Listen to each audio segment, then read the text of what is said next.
Hey guys, happy Monday. Today we're looking at the charts. Do we have any big news coming up? Mondo, I kind of like him, he makes these little, I don't know, tweets, whatever you want to call it.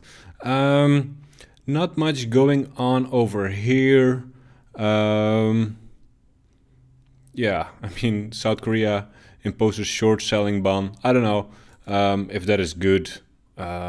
If people less inclined to spread FUD.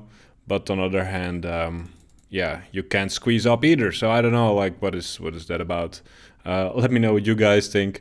Taking a look at the boomer markets, and over here we see Bitcoin and Ethereum. The Dixie on the weekly, on some support over here on this area. We could see, a little bit of a trend line popping here.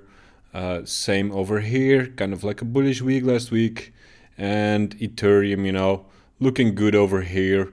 Resistance just above, here at 2K, to 2.1-ish, but looking good so far. Bitcoin, looking very good. Higher high here on the weekly, we know that already. And over here, clear resistance. If you break, this level over here, I would say it is mid 40s, easily for Bitcoin. And on the weekly, I would say here is where we're running trouble basically. So this level, push higher. It's basically, high 40s. Looking from the weekly perspective. Over here, Phalo. I don't know if you guys, know it. Phalo data. I really love it. This is everything I need to know in my swing trading. It's like I'm a little bit of a boomer. I'm slow to move, but this stuff is like everything you need to know. Volumes, you can see it easily compared over here. Bybit is, by the way, my preferred exchange for many reasons. I don't know what has Bybit done wrong in the past, which is, a big thing in crypto, because every exchange, has been shady in the past. Sorry to say it, but yeah. Open interest, Bybit second, there are some dark clouds hanging over Binance, by the way. So yeah, Bybit. You can choose to use my referral link. It's in the video description. You do not have to. And never is this financial advice, guys. So do we see anything interesting over here? This is what I find very useful. It's basically the premiums, does it have the data? Yeah. You can call bottoms basically, based on this stuff. On the higher time frames, if you're a swing trader, this stuff is really good. Usually I always long it, when they're at parity or below. It's the best time to buy, always has been. So I use the quarterly futures over there. And yeah, I really love that. And interesting to see Deribit being the highest over here. Deribit has a lot of smart traders, so makes sense, and probably people are there for trading it over there. Anyway, what else? Strength by session. It's kind of funny as well. You see this differ a lot. Sometimes, but EU, doesn't do much.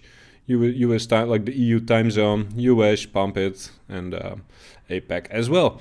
Anyway, let's go to the charts. Over here we see Bitcoin, and we can see it grind up higher lows all the time, and kind of equal highs over here on Binance, probably other exchanges wicked for higher or lower, because it's usually driven a little bit by liquidations, those tops or stops, whatever you want to call it.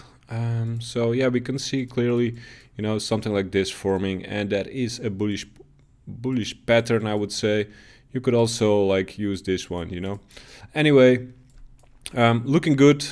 What we do not like, And what we do like is, open interest took a really good hit over here by, short squeezing it basically. But the downside is, like a lot of shorts got blown out. And now we see a positive funding. And the thing is, if funding gets too high, basically means people are, longing it a little bit too aggressive. People get bullish. And, there's a lot of things you can, use as an indicator for that. You don't want people buying the top, you want people like selling the top so you can push it higher and so forth. It's all laid out in like a different YouTube channel I have. Let me know if you want to know it. It's Quattro Finance. And it explains a little bit more on what I'm looking at. But Bitcoin, I'm aiming for upside. Just as with gold, I hope it will finally act as a digital gold. And yeah, that makes me bullish. Ethereum over here. Ethereum BTC, we will take a look at that soon. Over here, interesting to see. The open interest didn't do that much over here. That is interesting. Didn't get a lot of, a lot of people didn't get blown out or something. I don't know. Maybe I'm using the wrong indicator. Haven't been using Phalo that long. But over here, pretty obvious send. Let me check if Phalo is more data. And yeah, like big volume area over here, I would say big level would be 2K for Ethereum, and support, basically this area, I would say. This area, basically the breakout area. Yeah, this makes a lot of sense. Over here, these highs, so yeah, 1870 is like support for Ethereum. Other than that, it should send. Also like CoinGlass. Anyway, Ethereum BTC over here. As you can see, we're on the 4-hour. Had this one breaking out. I was tweeting over it a little bit too early. On a little bit of a fake out this week over here. It was a little bit of a fake out, but eventually, they couldn't make a lower low over here. And it was a send out. Support right now, I would say this area, this high, and this low. So this area, I would say, would act as support. And, usually, you first zoom out and then start zooming in. But for now, I will zoom out. And I think, like this will be a stairs up kind of thing. This level. That is how I look at those things. And, you just want them to walk the stairs like this. That is how I trade. It's pretty simple. It's pretty easy. And you just look at things like funding, premiums, and discounts. You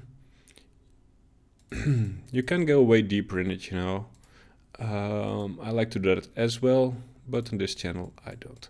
So this is like big support, I would say, for Ethereum BTC. So combined with this low. If we're going below that, it's trouble. And this is like a yearly chart. Anyway, low time frame Bitcoin looks good right now. Looking at it over here. This is one of my own charts. And I just compare Binance Perps versus Coinbase Spot. And over here, Phoenix Perps versus Coinbase Spot. And just to say, like, the role of Phoenix, in crypto is getting smaller. BitMEX as well. I had Bybit here, but somehow it doesn't work. I don't know. So yeah, Binance is what you should be looking at, and I think Bybit. Those are the two big exchanges playing a big role. And what we want to see, is discounts over here. And right now, we're trying a little bit, and you see this wicking around live into premiums. But yeah, it's not a big problem. It's good. Open interest, we see it rising, but not that not that hard, This is the aggregated one. Do we see anything interesting over here? AFBTC is sending. Yeah. You know, the thing is, if BTC makes a move, you know, BTC will outperform all alts for probably a bit, unless there's like one lucky coin. NG, you know, biggest pain of the year for me. But anything, I would say stuff is looking good for upside. Let's refresh this one real quick. And to be honest, you know, I wanna see this all negative. OKX here has like token margin negative, but yeah, you know, you'd rather see this negative, and over here you can see the lowest funding rates and the highest funding rates using CoinGlass right now. Anyway, I'm aiming for upside. For Bitcoin, it is really about, I would say, this level, you know, and we need fuel, you know.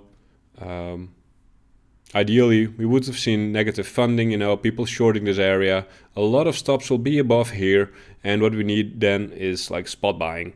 So we need to look at the CVDs. For now, spot CVDs pushing it. I can see that on my Agar template, made by 52KHQ. Anyway, yeah, stuff is looking good, aiming for upside. This one is support, this trend line over here. So anywhere below this, you know, it's trouble. You know, breaking this, we just, you know, we want to squeeze up, but we need spot buying as well. And yeah, that's about it for today. See you guys soon, and happy trading.